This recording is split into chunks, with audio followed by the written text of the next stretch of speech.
하나님 아버지, 하나님의 크고 놀라우신 은혜를 찬양합니다.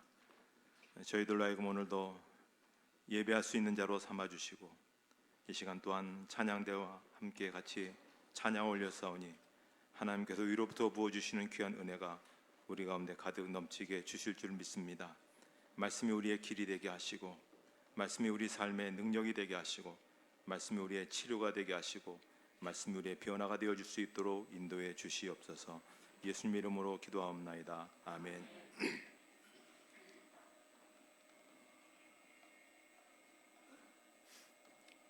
제가 작년 10월에 잠시 미국에 갔었는데요.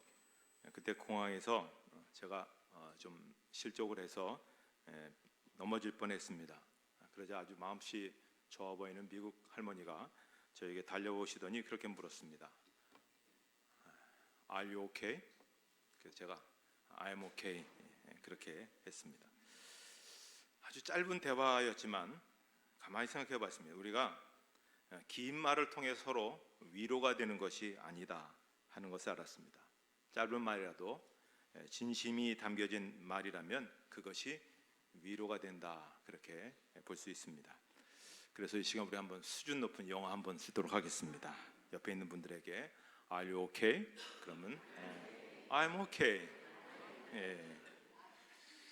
얼굴을 찌푸리시면서 하면 안 됩니다.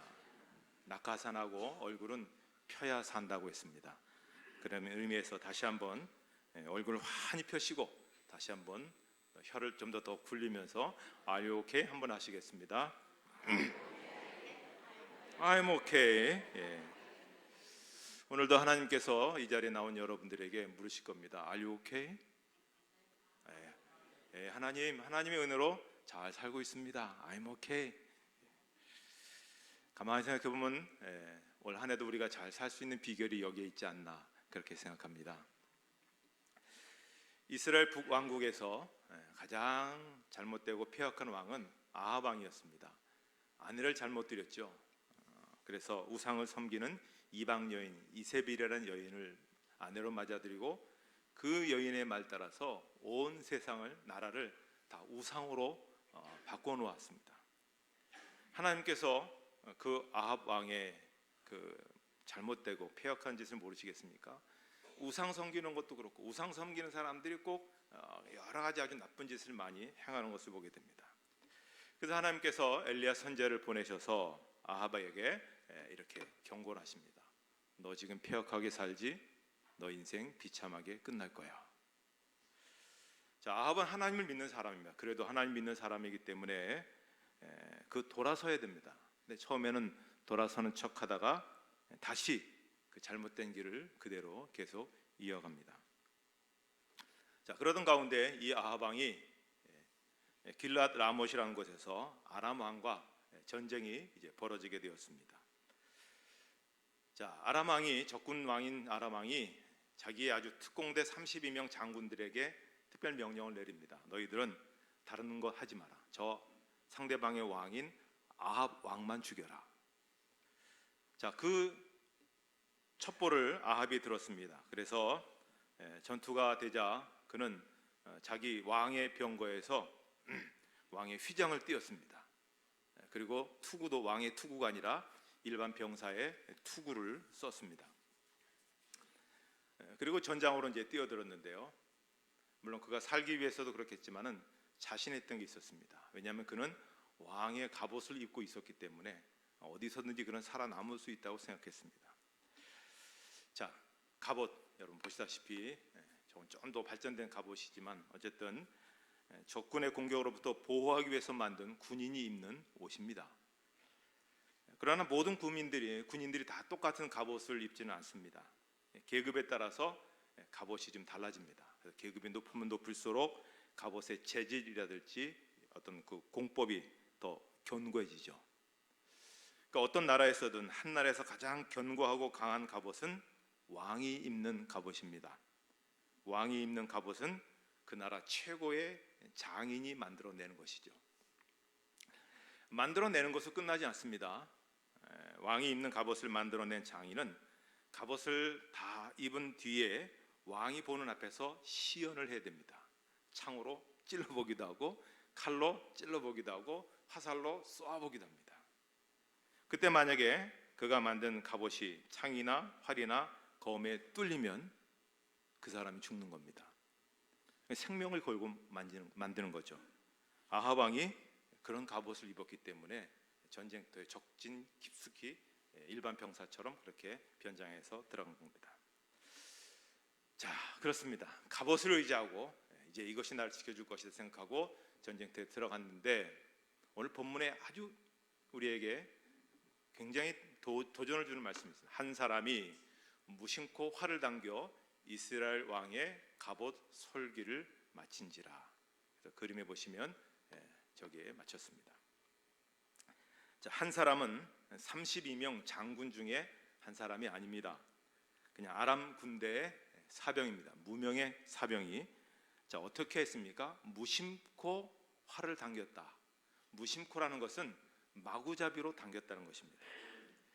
자, 지금도 재래식 전쟁이 벌어지는 곳에 가면은 전쟁 벌어질 때 우리가 영화에서처럼 뭐 한 발로 한 사람을 맞히지 못합니다. 많은 자기도 살기 위해서 몸을 숙인 채 그렇게 총격전이 벌어지기 때문에 최근에 벌어진 한 전쟁 통계를 보니까 한 명 죽는데 100만 발이 사용됐다고 합니다. 대략 한 수십만 발에서 100만 발 정도가 쏴야 한 사람이 맞아 죽게 된다 하는 것입니다. 자, 지금 아람에 이름 없는 한 병사가 마구잡이로 화살을 쏘았는데 이 화살이 갑옷에 맞았으면 아합 왕이 죽지 않았습니다. 저 그림에 있는 것처럼 아합 왕이 어디에 맞았냐면 솔기에 맞았다고 본문은 말씀합니다. 솔기. 자, 솔기는 어디냐면은 이 갑옷에서 조각과 조각을 잇대어서 철사나 가죽끈으로 연결한 그 부분을 솔기라고 합니다. 그러니까 갑옷을 금속으로 만들든지 가죽으로 만들든지 간에 이 통으로 만들 수는 없잖아요. 왜냐하면 창을 써야 되고 활을 써야 되는데 이게 자유자재로 움직이려면 입고 벗기에 편하고 얼마든지 손발을 마음대로 사용할 수 있도록 금속이든 가죽이든 조각조각 붙여서 만드는 것입니다. 그래서 조각과 조각을 연결한 그 부분이 솔기인데, 어떻게 보면 솔기는 갑옷에서 가장 아킬레스건이죠. 약한 부분입니다. 그런데 한 병사가 마구잡이로 쏘아댄 한 화살이 그 갑옷과 갑옷 사이 이음 부분인 솔기의 명중에서 아합 왕의 가슴팍에 확 저렇게 박힌 겁니다. 명사수가 그 솔기를 맞추기 위해서 쏜들 맞출 수 있겠습니까? 근데 아합 왕이 천하무적의 갑옷을 입고도 날아오는 화살이 솔기에 맞아서 가슴팍에 맞게 되었습니다. 자, 그러자 그가 이런 얘기합니다. 왕이 그 병거 모는 자에게 이르되 내가 부상하였으니 내 손을 돌려 내가 전쟁터에서 나가게 하라. 자기가 이제 죽는다는 걸 직감하게 된 것이죠. 그래서 빨리 이 전장터를 좀 벗어나자 했지만 너무 들어와 버린 겁니다. 그래서 결국 이 사람이 죽었습니다. 자, 한번 생각해 보십시오. 아합 왕이 자기 인생이 약한 솔기와 같은 그런 인생으로 생각했다면 하나님께서 엘리야를 보내서 하나님의 말씀을 주실 때 그는 반드시 180도 하나님을 향해 돌아섰을 것입니다. 그런데 자신했죠. 자기는 전쟁터에서도 살아남을 수 있는 그러한 갑옷을 입는 자기 인생이 갑옷과 같이 그렇게 모든 것이 보호해주는 그러한 자리에 있다라고 생각을 했던 것입니다. 그러나 그렇지 않습니다. 이름도 없는 아람의 무명 군인 한 명이 마구잡이로 쏜 화살에 가장 취약한 부분에 맞아서 그날 그는 세상을 끝내고 말았습니다. 예수님께서 이 땅에 계실 때 한 사람이 예수님을 찾아와서 부탁을 합니다. 지금 자기 형제간에 지금 재산 싸움이 붙었는데 좀 가셔서 공정하게 좀 배분할 수 있도록 지혜롭게 좀 그걸 한번 해결해 주십시오. 이렇게 부탁을 하는 겁니다. 자, 그러자 예수님께서 이르시되 이 사람은 누가 나를 너희의 재판장이나 물건 나누는 자로 세웠느냐? 나는 너희들 재산 싸움에서 그걸 뭐 이렇게 저렇게 공정하게 배분하는 그런 사람으로 온 것이 아니다. 그러시면서 예수님께서 그 자리에 있는 사람들에게 말씀하십니다. 그들에게 이르시되 삼가 모든 탐심을 물리치라. 사람의 생명이 그 소유에 넉넉한 데 있지 아니하니라. 자, 사람들 몰려든 사람들 향해서 저 예수님이 무엇을 하실까 기대했는데 뭐라고 말씀하시냐면 탐심을 물리쳐라. 지금 그들이 재산 놓고 싸우는 게 결국 뭐 때문에 그렇습니까? 탐심 때문에 그런 겁니다. 자, 근데 예수님께서 그 하신 말씀의 가장 요점이 바로 그겁니다. 제가 좀 더 확대해서 얘기하겠습니다. 사람의 생명이 그 소유에 넉넉한 데 있지 않다. 자, 사람의 생명이 넉넉하다는 얘기는 뭐냐면 과잉으로 철철 흘러 넘친다, 그런 이야기입니다.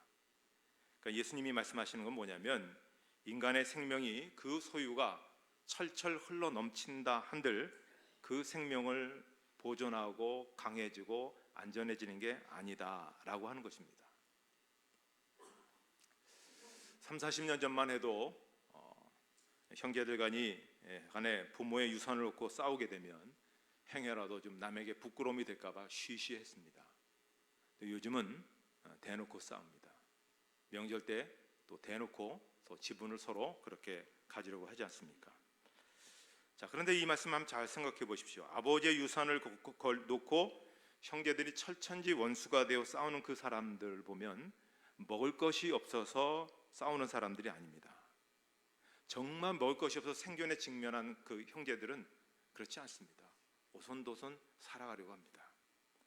그러나 아버지 유산 놓고 싸우는 사람들은 이미 자기 재산을 가지고 있는데 그 재산을 더 철철 흘러 넘치게 싸우려고 하는 겁니다. 왜 그럴까요? 재산이 좀 더 철철 흘러 넘쳐야 내 인생이 견고한 갑옷이 된다, 그렇게 생각하는 겁니다. 예수님께서 소유의 넉넉함에 생명이 있는 게 아니다, 그러면서 예수님께서 비유를 하나 드시죠. 어리석은 부자의 비유를 하나 드십니다. 자, 이 부자는 수년 동안 풍년이 들어서 많은 소출을 지금 곳간에 산더미처럼 지금 쌓아두었습니다. 올해 또 풍년이 들었습니다. 곳간을 더 크게 짓고 더 많이 쌓아둘 것을 생각합니다. 이제 내가 재산을 산더미처럼 쌓아두었으니 이제 내 영혼은 즐겁게 먹고 마시고 천년만년 살아보자.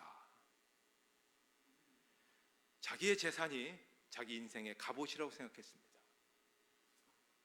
하나님께서 이 사람 어떻게 했습니까? 그날 밤에 그 영혼을 데려가셨습니다. 저 많은 게 무슨 의미가 있겠습니까? 그의 인생은 설계였습니다. 만약 자기 인생이 연약한 인생임을 알고 그래서 곳간을 더 크게 짓고 소유를 더 많이 쌓아두기보다 어려운 인생에 흘려보냈다면 어떠했을까요? 시편 33편 16절에 아주 의미 깊은 말씀이 있습니다. 많은 군대로 구원 얻은 왕이 없으며, 많은 군대가 있다고 하면 그 군대로 왕이 구원을 받아야 되는데 그 구원받은 왕이 없다는 것입니다. 헬라의 알렉산더 대왕을 아시죠? 정말 위대한 왕입니다. 자, 저 사람이 그 알렉산더 대왕이 차지한 땅입니다. 땅덩어리 크죠? 마케도니아,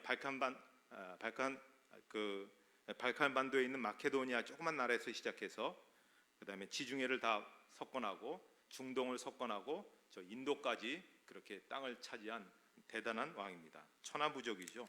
그의 군대는 당할 사람들이 없었습니다. 당할 나라가 없었습니다. 알렉산더가 33살에 죽었습니다. 뭐 때문에 죽었냐면 요즘 유행하는 바이러스 때문에, 열병 바이러스 때문에 죽었습니다. 그 대단한 군대가 그를 보호하지 못했습니다. 그의 생명을 보호하지 못했습니다. 또 이런 말씀도 있습니다. 용사가 힘이 세어도 스스로 구원하지 못하는도다. 용사가 몸집이 크면 힘이 세면 스스로 구원할 수 있을까요? 할 수가 없습니다. 가장 대표적인 예가 다윗과 골리앗이죠. 골리앗은 문헌상을 보면 약 키가 2m 75 정도 된다고 그렇게 얘기합니다. 정말 거인이죠. 근데 자기를 구원하지 못했습니다. 돌멩이 하나에 그 인생이 끝났습니다. 여러분, 돈을 얼마나 갖고 계십니까? 권력을 얼마나 갖고 계십니까? 재물을 얼마나 쌓아두셨습니까? 여러분이 세상의 것을 아무리 많이 가지고 있다 할지라도 여러분의 인생은 갑옷이 아닙니다. 여러분의 인생은 솔기입니다. 그렇게 안다면 경제적이든 육체적이든 어떤 의미에서든 내가 지금 고난을 당하고 내가 지금 괴로움을 당하고 내가 지금 아픔을 당한다 할지라도 그 문제가 나로 하여금 네 인생은 갑옷이 아니다 착각하지 않게 겸손하게 네 인생은 솔기다. 그러니 겸손하게 살아라 하는 하나님의 은혜임을 우리가 알아야 된다고 하는 것입니다. 기독교 역사에서 가장 위대한 인물은 저기 보시다시피 사도 바울입니다. 사도 바울 참 대단하죠. 태어나서 한 번도 걸어보지 못했던 그러한 안진뱅이도 40년 동안 걸어보지 못했던 사람도 그 자리에서 일어나게 하고 심지어 죽은 사람도 일으켰습니다. 얼마나 능력이 대단했던지 그가 가지고 있는 손수건 그거 빌려가서 아픈 사람 위에 놨더니 그 사람이 일어났습니다. 지중해 전역에 복음을 전파했습니다. 복음 전하기 굉장히 어렵잖아요. 그때는 지금보다 더 아주 그 적대감이 가득한 그때에도 복음이 그렇게 전파됐습니다. 주님께서 얼마나 그를 사랑하셨으면 그를 그렇게 귀하게 쓰셨을까요? 주님께서 그토록 사랑하신다면 바울에게 하나님은 정말 모든 것을 주셨어야만 했습니다. 특히 육체적으로도 강철 같은 육체를 주셨어야만 했습니다. 그러나 여러분 아시듯이 바울은 죽을 때까지 아주 치명적인 질병에 시달렸습니다. 뇌전증이라고요. 간질입니다. 설교하다가 푹 하고 쓰러지는 거예요. 거품 물고 쓰러지는 걸 반복했습니다. 바울이 이 병을 고쳐달라고 하나님 앞에 목숨을 걸고 3번 기도했습니다. 한 달씩 작정하고 3번 했는지 일주일씩 금식 기도를 3번 했는지 알지 못하지만 몸에 진액을 짜내며 기도했습니다. 하나님이 다른 사람 병은 고치시더라도 그의 병은 안 고쳐주셨습니다. 그랬을 때 하나님, 내가 이렇게 목숨 걸고 하나님 앞에 충성했는데 왜 내 병 고쳐주시지 않습니까? 그렇게 원망하지 않았습니다. 3번에 걸친 자기의 기도가 응답되지 않았을 때 바울이 비로소 고백한 기도의 고백이 있는데요. 그 고백을 좀 더 원문에 더 쉽게 번역을 해보았습니다. 그 말씀 한번 우리 함께 같이 차근차근 읽어보도록 하겠습니다.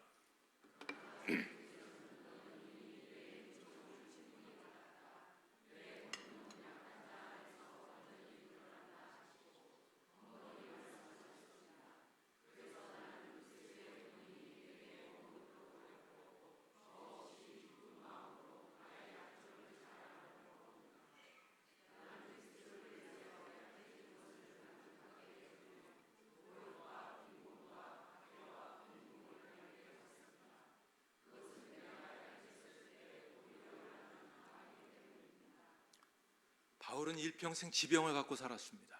그것 때문에 단 한 번도 내 인생은 갑옷이다 착각하지 않았습니다. 나는 솔기다.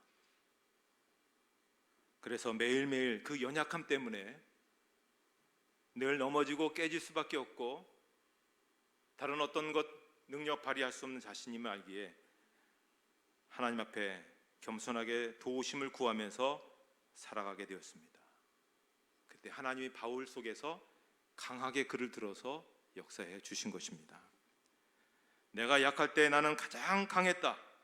내가 주님께 의지할 때 주님이 강하신 역사가 내 삶 속에 충만하게 나타나서 나는 달려갈 길을 다 달린 인생의 성공자가 되었다라고 그렇게 고백하게 되었던 것입니다.